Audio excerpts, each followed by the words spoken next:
Hello అండి, hi, welcome to Parna's kitchen. Today's recipe వచ్చేసి very tasty and simple cake recipe అండి. Just 5 మినిట్స్లోనే cake batter prepare చేసుకొని కేక్ని బేక్ చేసేసుకోవచ్చు. మనం ఈ కేక్ని ప్రిపేర్ చేయాలంటే ఎక్కువ కష్టపడాల్సిన కూడా అవసరం కూడా లేదండి. మన ఇంట్లో ఉండే ఇంగ్రీడియంట్స్తోనే ఈజీగా ప్రిపేర్ చేసుకోవచ్చు. చాలా ప్లఫీగా స్పాంజ్ కేక్ని ఇంట్లో ఉండే ఇంగ్రీడియంట్స్తోనే ఎలా ప్రిపేర్ చేసుకోవాలో, దీనికి కావాల్సిన మెజర్మెంట్స్ ఏంటో ఈ వీడియోలో చూపిస్తాను. కేక్ని మనం ప్రిపేర్ చేసుకోవాలంటే ఫస్ట్ మనకు కావాల్సింది మైదా. అలా మైదా కాకుండా మనం బొంబాయి రవ్వతో కూడా ఈ కేక్ని ప్రిపేర్ చేసుకోవచ్చు. అది ఎలాగో కూడా చూపిస్తాను. ఒక బౌల్ తీసుకొని 2 కప్స్ ఆఫ్ మిల్క్ తీసుకోండి. మీరు ఏ కప్ అయితే తీసుకుంటున్నారో అదే కప్ని మెజర్మెంట్గా పెట్టుకోండి. నేను 2 కప్స్ మిల్క్ బాయిల్ చేసి చల్లార్చిని వాడుతున్నాను. దాంట్లోకి 1 కప్పు షుగర్. స్వీట్ తక్కువ తినాలనుకునే వాళ్ళు తగ్గించుకోవచ్చు, కానీ ఎగ్జాక్ట్గా 1 కప్ షుగర్ అనేది పడుతుంది. అందులోకి 2 టేబుల్ స్పూన్స్ రిఫైండ్ ఆయిల్ వేసుకోండి. 1 కప్ షుగరు, 2 కప్స్ మిల్క్ కాచి చల్లార్చినవి, దాంట్లోకి 2 టేబుల్ స్పూన్స్ రిఫైండ్ ఆయిల్ వేసుకొని 3 బాగా కలిసేటట్టుగా విస్కర్తో కానీ బీటర్తో కానీ కలుపుకోవాలి. పంచదార మొత్తం పూర్తిగా కరిగిపోవాలండి. పంచదారకు బదులు బాగా తొందరగా కరగాలి అనుకుంటే కనుక పౌడర్ చేసుకోండి. కానీ ఖచ్చితంగా 1 కప్ షుగర్ అనేది పౌడర్ చేయండి, అంతేగాని 1 కప్ షుగర్ పౌడర్ తీసుకోవద్దు. తర్వాత ఇందులోకి 2 కప్స్ ఆఫ్ మైదా తీసుకోండి. మైదా ఇష్టం లేని వాళ్ళు గోధుమ పిండి యూస్ చేసుకోవచ్చు. గోధుమ పిండి కాకుంటే 2 కప్పుల బొంబాయి రవ్వ యూస్ చేయండి.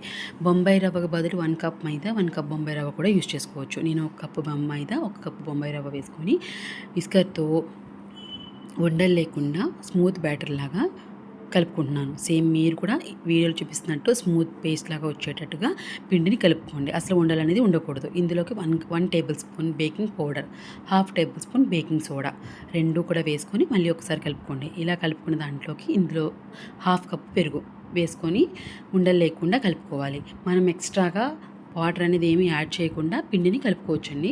పాలు, మనం వేసుకునే పెరుగు 2 సరిపోతాయి. ఎక్స్ట్రాగా ఏం వాటర్ కానీ పాలు కానీ యాడ్ చేయక్కర్లేదు.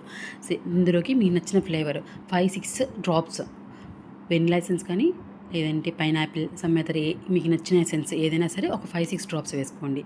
వేసుకున్న తర్వాత కేక్ టిన్ కానీ లేదంటే ఒక బౌల్ కానీ ఆయిల్ స్ప్రెడ్ చేసిన తర్వాత మైదా వేసుకొని కోటింగ్ లాగా వీడియో చూపిస్తున్నట్టు ట్యాప్ చేస్తూ ఉంటే మొత్తం స్ప్రెడ్ అవుతుందండి. అలా స్ప్రెడ్ అయిన తర్వాత మనం ప్రిపేర్ చేసుకున్నటువంటి కేక్ బ్యాటర్ని వేసుకొని పైన మనకు గార్నిష్ నచ్చిన డ్రై ఫ్రూట్స్ కానీ, టూటీ ఫ్రూటీ కానీ, బ్లాక్బెర్రీ ఏదైనా సరే మీరు పైన గార్నిష్ చేసుకోవచ్చు. ఒకవేళ మీకు నచ్చింది అనుకుంటే కనుక మీరు కేక్ బ్యాటర్లోనే కాస్త వేసుకొని కలుపుకోవచ్చు అండి. నేను ఓన్లీ పైన గార్నిష్ కోసమే వేస్తున్నాను. ఇవి కూడా వేసిన తర్వాత కుక్కర్లో పెట్టే వాళ్ళైతే కనుక ప్రీహీట్ చేసుకోండి. 10 నిమిషాలు ప్రీహీట్ చేసుకున్న తర్వాత మాత్రమే అందులో స్టాండ్ పెట్టుకొని కేక్ బ్యాటర్ని పెట్టుకోవాలి. ఒకవేళ ఓవెన్ పెట్టుకునే వాళ్ళైతే అది ప్రిఫర్ చేసుకోండి. నేను కుక్కర్లో పెడుతున్నాను కాబట్టి 10 నిమిషాల ముందే ప్రీహీట్ చేసుకుని ఉంచుకున్నాను. తర్వాత ఇది కేక్ టిన్ని ఇందులో పెట్టుకొని 10 నిమిషాలు మీడియం ఫ్లేమ్లో పెట్టుకున్న తర్వాత మిగతా 30 మినిట్స్ లో ఫ్లేమ్లో కేక్ని ఉడికించుకోవాలి. ఓవెన్ లేకున్నా కుక్కర్లో స్టాండ్ పెట్టుకొని 10 నిమిషాలు ప్రీహీట్ చేసుకున్న తర్వాత కేక్ బ్యాటర్ టిన్ని ఇందులో పెట్టుకొని 40 to 45 మినిట్స్ అనేది కేక్ని ఉడికించుకోవాలి.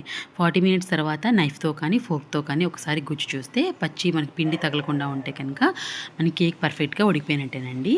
స్టవ్ ఆఫ్ చేసిన తర్వాత కూడా 10 నిమిషాలు చల్లారిన తర్వాత మాత్రమే డీమోల్డ్ చేసుకోండి. తర్వాత ప్లేట్లోకి తీసుకున్న తర్వాత మీకు నచ్చితే కనుక క్రీమ్ అప్లై చేసుకోండి. ప్లెయిన్గా కావాలంటే కనుక ఇలాగే సర్వ్ చేసేసుకోవచ్చు. చల్లారిన తర్వాత మాత్రమే ప్లేట్లోకి తీసుకోండి. అంతేనండి, ఎంతో టేస్టీగా స్పాంజీ ఫ్లఫీ కేక్ రెడీ అయిపోయిందండి. వీడియో నచ్చితే లైక్ చేసి, షేర్ చేసి, కామెంట్ చేయండి. మరిన్ని రెసిపీస్ కోసం మన ఛానల్ని సబ్స్క్రైబ్ చేసుకోండి. అలాగే పక్కనున్న బెల్ ఐకాన్ కూడా యాక్టివేట్ చేసుకుంటే నేను చేసే రెసిపీస్ అన్నీ మీ వరకు వస్తాయి.